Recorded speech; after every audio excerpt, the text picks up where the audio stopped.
ఉన్న బంగారాన్ని విడిపించి ఆ రోజు ఆన్లైన్ రేటుకే మేము కొంటాం. Sharma gold company. నమస్కారం, సుమన్ టీవీకి స్వాగతం. ప్రస్తుతం మనతో పాటు ఉన్నారు ప్రముఖ జ్యోతిష శాస్త్ర పండితులు, వాస్తు సిద్ధాంతి, బ్రహ్మశ్రీ డాక్టర్ భమిడిపాటి రవికృష్ణ శర్మ గారు. గురుగారు నమస్కారం. గురుగారు, ప్రస్తుతం మహాలయ పక్షాలు నడుస్తున్నాయి. అయితే ఈ మహాలయ పక్షాలు అనేది పితృకార్యాలకు ప్రసిద్ధిగా చెప్తారు. మరి సంతానం లేని వాళ్ళకి ఆ పితృపక్షాలు ఎవరు నిర్వహిస్తారు? ఎలా వాళ్ళకి? శ్రీ గురుభ్యో నమః. నమస్తే అస్తు భగవన్ విశ్వేశ్వరాయ మహాదేవాయ త్రయంబకాయ త్రిపురాంతకాయ త్రికాగ్నికాలాయ కాలాగ్ని రుద్రాయ నీలకంఠాయ మృత్యుంజయాయ సర్వేశ్వరాయ సదాశివాయ శ్రీమన్మహాదేవాయ నమః. పరమేశ్వరార్పణమస్తు. మహాలయము అంటేనే లయకారకుడైనటువంటి ఈశ్వరుల్లో కలిసిపోవడం మహాలయము. ఇటువంటి మహాలయ పక్షాల్లో సాధారణంగా ఏ మనిషి అయినా సరే మరణించిన రోజు ఏదైతే ఉందో దాన్ని తిథి అంటారు. ప్రతి సంవత్సరం నాడు ఆ తిథి రోజు వారికి సంబంధించినటువంటి కుమారులు లేదా వారికి ఎవరైతే కుమారులు లేని వాళ్ళ కూతుర్లకు సంబంధించిన అల్లుళ్ళో మనవళ్ళో ఎవరో విధి విధానంగా శ్రాద్ధకర్మ పెడుతూ ఉంటారు. అయితే మనకి మహాలయ పక్షాల్లో ఈ 15 రోజులు కూడా ఒక గొప్ప విశేషం ఏంటంటే, ఎవరైతే తల్లిదండ్రే కాకుండా మేనమామలు, మేనత్తలు, తాతగారు, అమ్మమ్మ గారు, నాయనమ్మ గారు, పెదనాన్నలు, బాబాయిలు, ఈ విధంగా మనకు చెందినటువంటి వారు రక్త సంబంధీకులు ఎవరైతే ఉన్నారో వారికి సంబంధించినటువంటి పితృకార్యాన్ని కూడా నిర్వహించుకోవడానికి కావలసినటువంటి గొప్ప అవకాశ దినం ఏదైనా ఉందంటే కనుక మహాలయ అమావాస్య.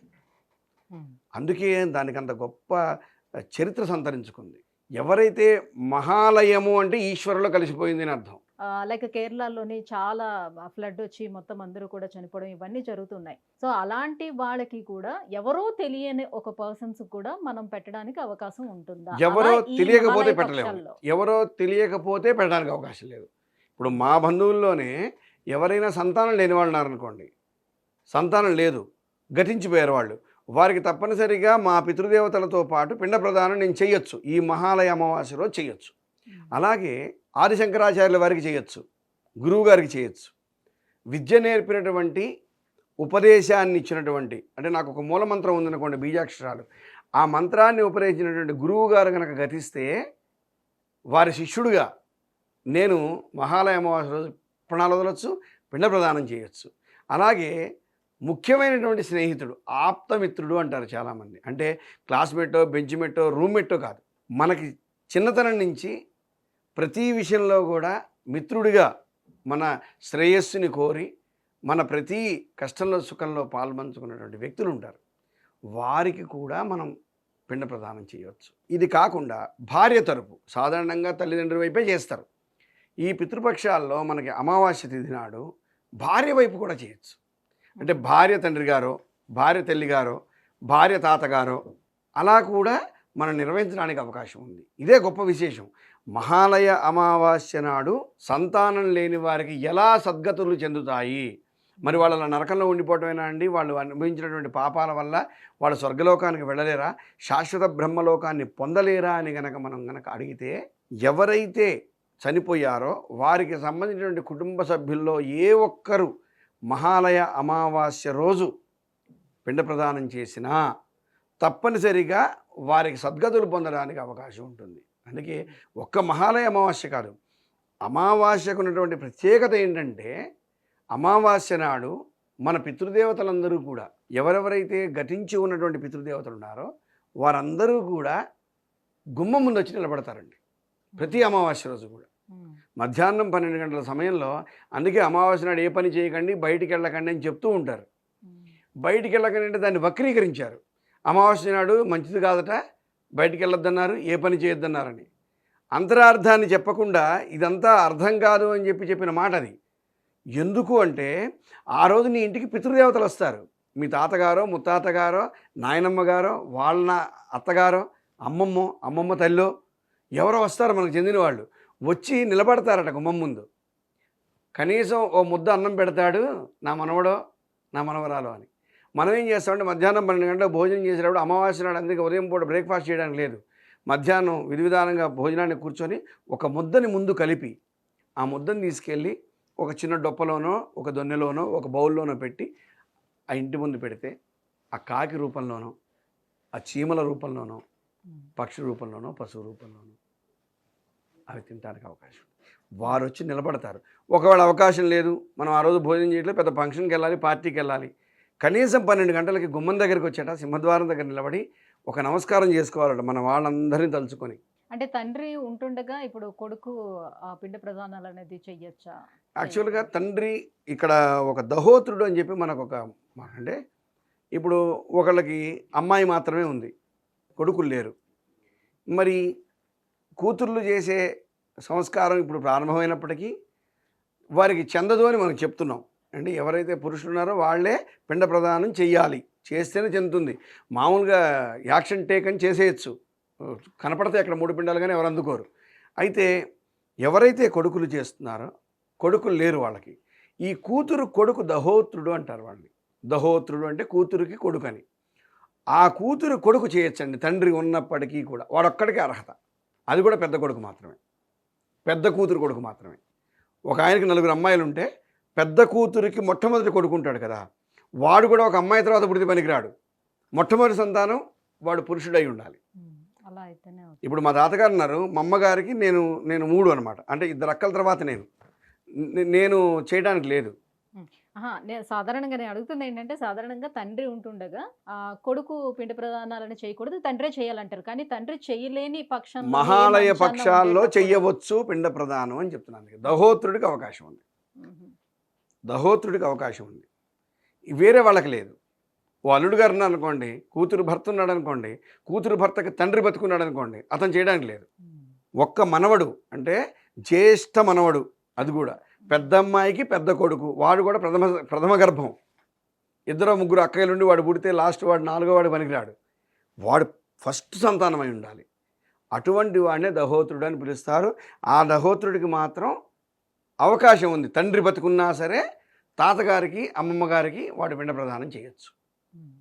ఎందుకు ఉదాహరణ చెప్తున్నా అంటే, నాకు ఒక్కతే కూతురు, రేపు నా కూతురికి మొట్టమొదటి సంతానం అబ్బాయి పుట్టాడు అనుకోండి, వాడు నాకు దహోత్రుడు అవుతాడు. మొట్టమొదటి సంతానం ఆడపిల్ల పుట్టింది అనుకోండి, ఇక రెండో వాడు దహోత్రుడు అవ్వడు. రెండో సంతానం మగపిల్లాడు పుడితే దహోత్రుడు అవ్వడు. సో మొట్టమొదటి సంతానం మగపిల్లాడు పుడితే నాకు కొడుకులు లేరు కాబట్టి అల్లుడో ఎవరో బయట వాళ్ళో చెయ్యకుండా, ఒకవేళ గతిస్తే రేపు ఫ్యూచర్, ఎందుకంటే ఉన్నదన్నట్టు చెప్పాలి మనం, మరణం అనేది ఎప్పటికైనా సాధ్యమే కదా. అంటే రేపు అవకాశం ఎవరికి వస్తుంది అంటే దహోత్రుడికి వస్తుంది. ఇతరత్ర వేరే వాళ్ళు ఎప్పుడు చేయొచ్చు అంటే, మంచి స్నేహితుడు ఉన్నాడు, రేపు అమావాస్య నేను వాడికి పెట్టచ్చు. మా తాతగారులకు పెడతాను, మా అమ్మగారులకు పెడతాను, నా భార్య తరపు వాళ్ళకి పెడతాం. ఎవరికైనా చేయవచ్చు అమావాస్య నాడు, అందరికీ చెందుతుంది. అదే కనుక ఆబ్దీకము అంటారు, ప్రతి సంవత్సరం పెట్టేది ఉంటుంది. అది ఏ మాసంలో, శ్రావణ మాసం సపోజ్ బహుళపక్ష నవమి నాడు చనిపోయారు అనుకోండి ఒక ఆయనకి శ్రావణ మాసం బహుళపక్ష నవమి నాడే పెట్టాలి. అది కూడా ఆయనకి, వాళ్ళ నాన్నగారికి, వాళ్ళ తాతగారికి, ముగ్గురికే వస్తుంది. ఇంకా వేరే వాళ్ళందరినీ, ఊళ్ళో ఉన్న వాళ్ళందరినీ పిలవం. అట్లా విద్య నేర్పిన గురువు, స్నేహితుడు, బంధువులు, రక్త సంబంధీకులు, ఇక్కడ వరకు కూడా చేయడానికి ఉన్నటువంటి ఏకైక అవకాశం ఏంటంటే, ప్రతి సంవత్సరము ఈ సంవత్సరికం చేయని వాళ్ళు ఎవరైతే ఉంటారో వాళ్ళు కూడా ఈ మహాలయ చేస్తాను. మహాలయ అది పక్షాల్లోనే చాలా వేస్తారు గొప్ప, అన్నమాట. చాలా మంచి ప్రశ్న వేశారు. ఎందుకంటే సపోజు ఆ సమయానికి ఒక వివాహమో, ఇంట్లో ఏదైనా శుభకార్యమో, లేదా అనారోగ్యం కారణంగా ఏ ఐసీయూలోనో ఉన్నాడు, మరి పెట్టలేడు కదా, ఓ 10 రోజుల తర్వాత డిశ్చార్జ్ అయ్యాడు. పడిపోయింది అని బాధపడకుండా ఈ 15 రోజుల్లో సపోజ్ ఆ పాడ్యం నాడు పెట్టాలి ఆయన గారు, ఆ పాడ్యం నాడు హాస్పిటల్లో ఉన్నాడు, లేదా రైలు ప్రయాణంలో ఉన్నాడు. ఇప్పుడు బోర్డర్లో మనల్ని రక్షించేటువంటి సైనికులు ఉన్నారండి. మా నాన్నకు దద్దనం పెడతాను, వాడు తిరిగి వస్తే మన ఎవడు రక్షించాలి, అవునా కదా? ఆ సమయాన్ని పాపం ఆయన దేశ రక్షణలో ఉండి ఉండొచ్చు, అవునా కదా? సో అటువంటి వాళ్ళని ఉదాహరణ తీసుకుందాం, ఇక్కడ ఖాళీగా ఉన్న వాళ్ళొద్దు. అటువంటి దేశ రక్షణ చేసే సైనికుడు ఆ రోజున పెట్టలేదని బాధపడతాడు, అయ్యో మా నాన్నగారికి తిరిగి నేను లేనే అని.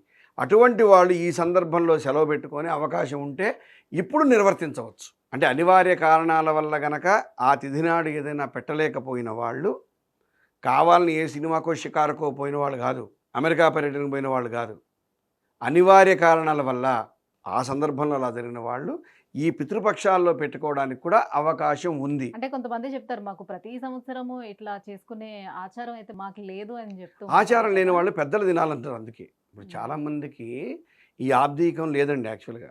సాధ్యమైనంత వరకు నాకు తెలిసి బ్రాహ్మణ కులంలోనే ఎక్కువగా విధి విధానంగా శ్రాద్ధ కర్మ నిర్వహిస్తారు. ఇది కాక కొన్ని ఆచారాల ప్రకారం కొంతమంది చేస్తారు. మిగిలిన వాళ్ళంతా కూడా ఈ 15 రోజుల కోసం విశేషంగా ఎదురు చూస్తారు. నిజంగా వాళ్ళదే భక్తి. నిజంగా చెప్తున్నా. దసరాని కూడా తలుచుకోరంతా, వినాయక చవితిని కూడా తలుచుకోరు, ఉగాదిని కూడా తలుచుకోరు. వాళ్ళు పెద్దల దినాలు వస్తున్నాయి అని చెప్పి వాళ్ళ నాన్నగారు అమ్మగారి ఫోటోలో తాతగారి ఫోటోలో పెట్టుకొని వాళ్ళకి ఇష్టమైనటువంటి పదార్థాలు వండి, అది నాన్ వెజ్ అవ్వచ్చు, వెజ్ అవ్వచ్చు, ఏదైనా అవ్వచ్చు, వండి వాళ్ళ ముందు పెట్టి వాళ్ళ కొత్త బట్టలు చీరో లేదో పంచో లేదో ప్యాంటో ఆ ఫోటో మీద కప్పి ఎంత భక్తితో చేస్తారంటే, శ్రాద్ధకర్మ నిర్వహించే వాడికి ఎంత భక్తి ఉందో దానికి ఏమాత్రం తగ్గకుండా కూడా ఫోటోల ముందు పెట్టి నమస్కారం పెట్టి ఆ తర్వాత వీళ్ళు పూజిస్తారు. చాలా గొప్ప విశేషం అండి. అలాగే బ్రాహ్మణులు పిలిచి బియ్యము, స్వయం పాకదానాలు ఇవ్వటం, గోవులకు దానం చేయటం, దేవాలయాల్లో దానం చేయటం, దాన ధర్మాది కార్యక్రమాలు కూడా వాళ్ళు నిర్వహిస్తారు. అంటే ఓన్లీ పితృదేవతలే కాకుండా ఒక బ్రాహ్మణ్ణి సంతృప్తిపరుస్తారు, ఒక గోవుని సంతృప్తిపరుస్తారు. నేను అందుకే అన్న, వాళ్ళలో చాలా గొప్ప భక్తి ఉంటుంది వాళ్ళకి. ఇంకా మెచ్చుకోవాల్సిన విషయం. మేము కూడా అన్నిసార్లు తలుచుకోం, మహాలయాలు వస్తున్నాయి. ఎంతమంది నాకు తెలిసిన వాళ్ళు పెద్దల దినాలు, అయ్యగారు పెద్దల దినాల్లో ఏం చేయాలండి, మమ్మల్ని ఏం చేయమంటారండి, ఎలా చేస్తే ఇంకా మా వాళ్ళకి మంచి జరుగుతుందండి, వాళ్ళ నరకం నుంచి ఎప్పుడండి మేము స్వర్గానికి పంపించేది, ఎంత తపన పడతారంటే బతుకున్నప్పుడు అన్నం పెడతారో లేదో తెలియదు కానీ చనిపోయింది మాత్రం బాగా తపన పడతారు. అది కూడా విశేషమేగా, అది కూడా అదృష్టమేగా. గురుగారు, ఈ మహాలయ పితృపక్షాలప్పుడు ఎవరు ఎటువంటి విధి విధానాలతోటి ఈ పితృపక్షాలు నిర్వహించాలి, ఈ విషయాన్ని తెలియజేసినందుకు ధన్యవాదాలు.